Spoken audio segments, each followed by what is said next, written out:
You know, I cheated my own system, I'm not gonna lie. So you can see the topic is top five favorite wrestlers, WWF, WWE. This is supposed to be Mount Rushmore, but I really didn't want to have to leave someone off, and I already had to leave people off this list anyway. Trust me. So this is a really tough list to come up with. I'm sure people will clearly differ their opinions on the list that I came up with, but these are going to be my favorite five all-time WWF/WWE wrestlers that I watch. So, just for transparency, I'm going to go with my sorry, but I had to leave you off list. This would be, in no particular order for these, CM Punk, Orton, AJ Styles, Hogan, Stone Cold, The Rock, Ken Shamrock. Yes, I said Ken Shamrock. You did not hear me incorrectly. Sheamus, and Bob Backlund. Those are guys that I've listed and I just couldn't justify even making them the consolation guys. Crazy as that sounds, I know some of you are like, are you freaking serious? And there's guys that I didn't list, some for a good reason because they're on the list. So I'm going to be open with you guys. This is going to be a top five in three assets, in four actually. We're going to do WWE, WCW, NXT, and AEW. I haven't did an AEW video before, so this will be a little different. Um, the goal was no wrestler at any point can overlap to any of the other lists, period. Consolation or not. So, for example, Jericho's in the WWE, WCW, and AEW. He could only show up on one list. In some ways, that made it a little easier. Some ways, it made it harder. Um, we'll see. I think this list was really hard, regardless. Anyways, we're gonna start with WWE because it's the one that had the I wanted to say the easier list. It's easier to come up with the names. Narrowing it down was really hard. So let's start there, shall we? Right. Let's start with the consolation guys. I have two. So I couldn't even come up with one. It was a tie. Two of the best technical wrestlers in WWE's history. Bret Hart, excellence of execution. Best there is, the best there was, best there ever will be. I grew up watching him. Always hoped that I could be one of the kids to get the purple shades, pink shades. Um, Obviously, I wasn't because I didn't live in the States at that time. Man, he's so freaking good. From his mid card days up to the main event days. Heel at the end, after the double turn with Austin, became anti American. Face, like he was always one of my favorites because he always put on good matches. I could deal with whatever the promos were and all that stuff because I knew once I watched a Bret Hart match, I would enjoy it. So he is really hard to leave him off my list. It's really, really hard, but I had to. And then Chris Benoit. I know. But again, he always had good matches. You can make an argument that maybe WCW Chris Benoit might have been, but he had a world heavyweight title reign in WWE. It was a good run. Surprising. I just wasn't expecting him to lose to Orton at that time. And then, man, he had some banger matches. I'm thinking like the first match when I think of Chris Benoit that comes to mind in WWE isn't even the title match with Triple H. It's his matches with Kurt Angle. Like they were just so good. They played off each other so well. Regardless of the other stuff, I am able to separate the wrestler in the ring away from the other stuff, and I just can't deny like talent alone in his career is Hall of Fame, but we discussed in chat. I just don't think it's going to happen given the other stuff that happened. But hey, he almost made my list. That didn't factor into me dropping him at all. It's just really hard to narrow down to five, and I'm just It was tough. So let's start at number 5. Yes, yes, yes. Daniel Bryan. For many things the WWE has gotten wrong over the last, 5 years, 7 years. Judge it as you may. One thing they did not get wrong was the ascension of Daniel Bryan from NXT to the main roster to the mid card and skyrocketing from there. Money in the Bank winner cashed in on Big Show. World Heavyweight Champion. WWE Champion. One of the greatest WrestleMania moments of all time. Him beating Triple H and then going on to win a triple threat with Batista and Orton to become WWE Champion.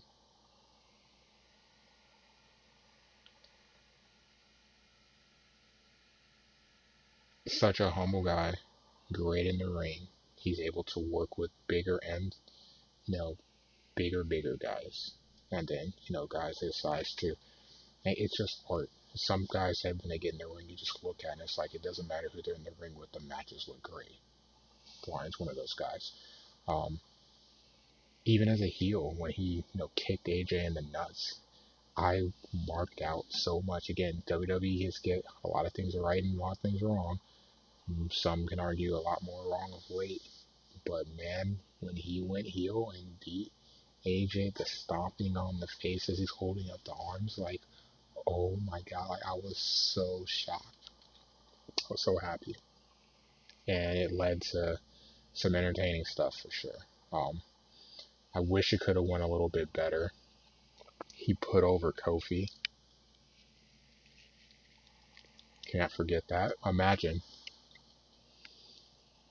all the push that he got with the Yes Movement to become eventually get that WrestleMania moment to become champion. Part could have been helped out because CM Punk left the company, and he's the one that volunteers to do the deed for Kofi. Man, crazy. Full circle. Like I said, he's such a humble guy. You can't help but appreciate him. But his matches, singles, tag with Team Hell No, gold. Can't argue it whatsoever. Hopefully, we'll get to see him in action for a couple more years. And I'm also going to say too, since I brought up AJ's name, I left AJ off the list, and it was tough. And the reason I left him off the list is even though he's been there for a couple years and been successful, I would want to wait a handful of years until he's got a few more years under his belt, and then we can reevaluate this list. But as of 2020, I'm going to keep him off the list for now. At bare minimum, he goes to honorable. It's real good. Strawberries. Number 4, HBK. Low. I know, right? What can I say?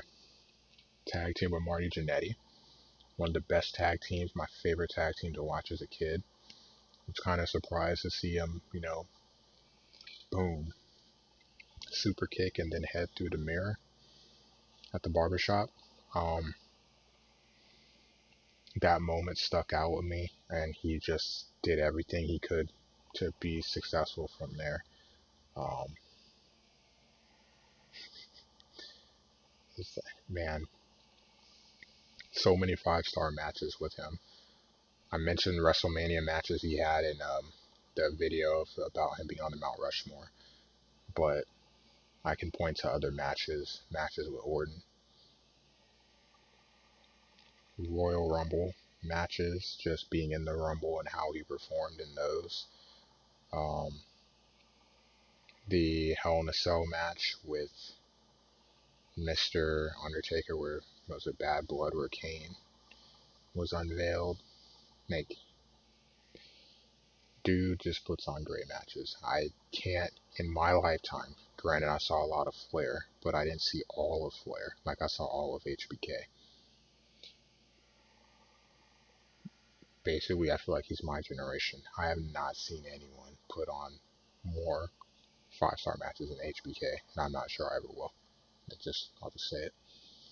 Rollins, you got your work cut out for you. Drew, you got your work cut out for you. Um, any other young guys? Yeah, good luck. It's a hard legacy to live up to. And then we're down to three. And this was a tough one, but I actually went with Jericho being my third look. And this was tough because which version of Jericho do I like the most? The thing about it is, ultimately, WWE Jericho I think is the best. You had the original, the Y2J, him coming in, interrupting The Rock, having a promo with him to start out your career in the WWE.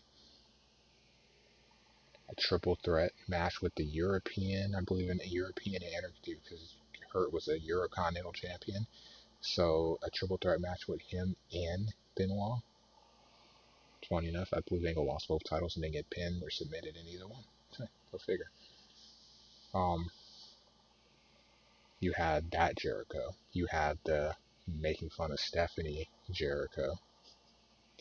You had the undisputed champion Jericho. You had the Save Us Jericho when he came back as a face. You had the business suit. Do you understand the words that are coming out of my mouth right now, Jericho?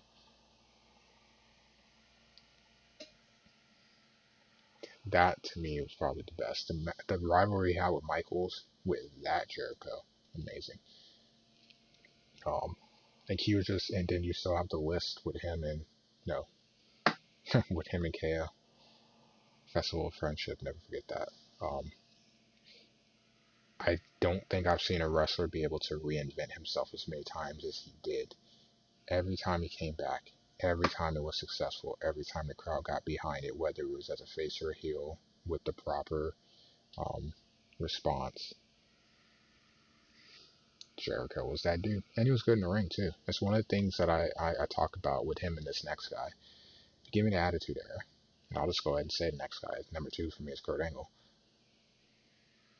For the Attitude Era, you can have Austin, you can have The Rock, you could have the NWO. Give me Kurt, give me Jericho, and I get the best of both. You get the best of all worlds. Both are fantastic on the mic. Both are good faces, both are good heels, both worked well in the ring.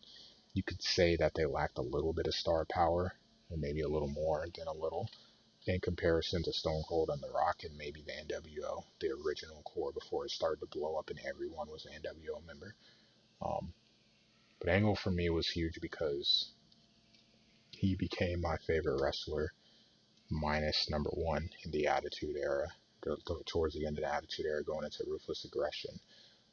With him staying, him beating, I believe it was SummerSlam where he beat Austin for the title.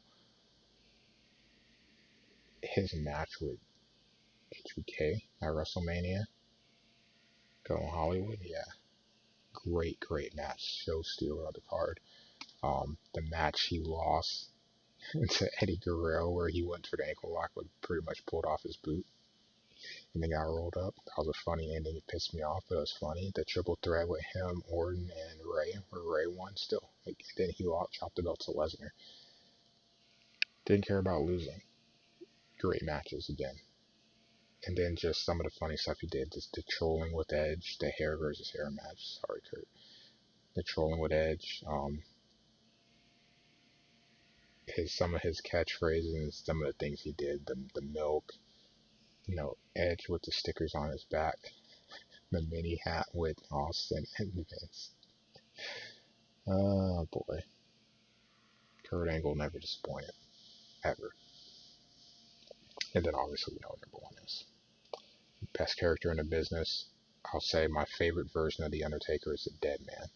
I didn't mind American Badass Taker because it was different and it helped give his, like, kind of refresh his character some. Big Evil as a heel was pretty fun to watch, I'll admit. But it's hard because with the Dead Man, like when he started out as a kid, he terrified me. But then I got used to him. But he still had that aura and presence about him. He always has had that, even as he's gotten older. When you're in a live crowd and you hear the bell toll and you see everyone else's reaction, it just takes you back and just makes you smile.